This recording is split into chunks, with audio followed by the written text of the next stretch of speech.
Regarding मस्कोना cake is to bring innovation, मतलब नई नई चीज़ें करनी।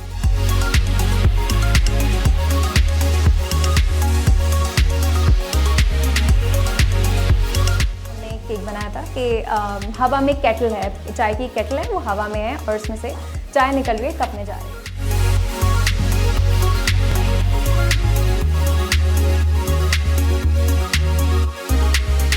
पाकिस्तान में फर्स्ट टाइम जो हमने लॉन्च किया था वो किया था 6 फीट टॉल केक्स।